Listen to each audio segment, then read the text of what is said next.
How to fix Snapchat sound not working. Hey everyone, welcome to our channel. In this video, we're going to be learning how we can fix if our sound on Snapchat isn't working. So without any further ado and delay, let's get started with today's video.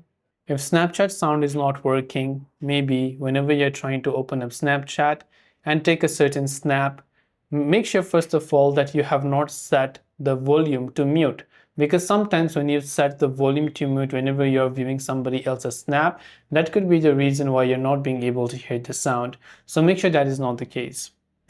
The next what we can try to do is we can long press the Snapchat app icon on Android. Tap on the eye icon to come to the app information page. Scroll down and go to storage. Clear the cache files and clear the data as well. After that, go to your respective app stores, then simply search for Snapchat.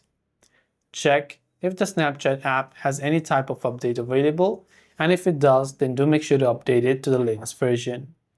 Hopefully one of these may have helped to solve the problem. If you have any questions, feel free to leave them down. Thanks for watching and see you in the next video.